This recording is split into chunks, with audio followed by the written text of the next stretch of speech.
Well, howdy there, Internet people. It's Bo again. So, today we are going to talk about McCarthy, obviously, and what happens next. Okay, so if you missed the news, McCarthy is out. First speaker in U.S. history, I believe, to be ousted in such a fashion. First, we'll go through what happened. The motion to vacate was put forward. There was a motion to table the motion to vacate. It failed. So the motion to vacate moves forward. 8 Republicans, I think it was 8, crossed the aisle and worked in a bipartisan fashion with Democrats, making sure that, Democrats making sure they could get the votes to oust McCarthy, because those Republicans believed that McCarthy was working with Democrats. Take as much time with that as you need to. So, McCarthy is out. The Speaker's chair vacated. Patrick McHenry becomes the temporary Speaker. If you took civics a while back, we'll do a video about why this happened in the way that it did, because it doesn't match up with what a lot of people were taught. And the answer lies in September of 2001-ish. This is a continuity of government thing. Okay, so that's where it is right now. What happens next?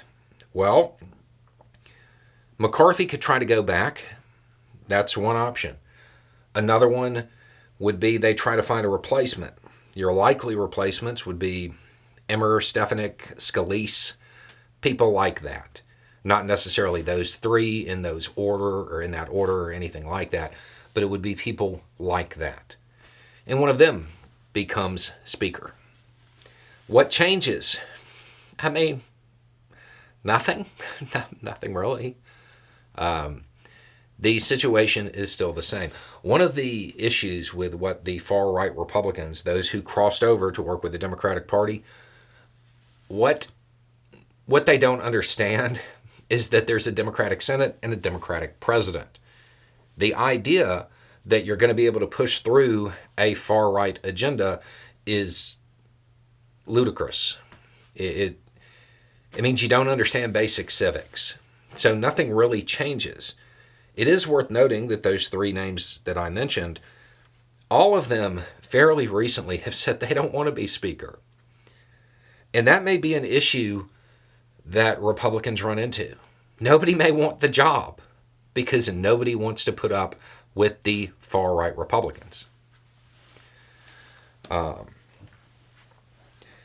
So the big takeaway from today is that the Republican Party is incapable of governing. They can't even govern their House. They can't even agree on somebody whose real job is to schedule votes. Doesn't really inspire a lot of confidence in their ability to tackle tough issues like the budget or climate change. One of the questions that has come in since all of this transpired is, whose fault is it? And it's an interesting thing because it's not coming from Republicans for once. It's generally Democrats who are asking this question, or people who are at least left-leaning.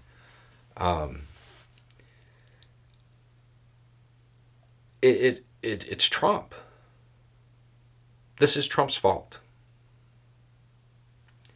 The utter disarray that the Republican Party finds itself in, it's the fault of Trump and those people who continue to support him. You never had issues like this with the Republican Party before because that 11th commandment was in effect. Thou shalt never speak ill of another Republican. Trump threw that away. He used a different kind of rhetoric.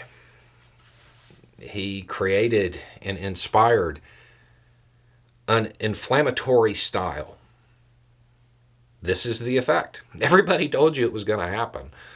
I don't know why you're surprised. We all knew this was coming. Even Lindsey Graham knew this was coming.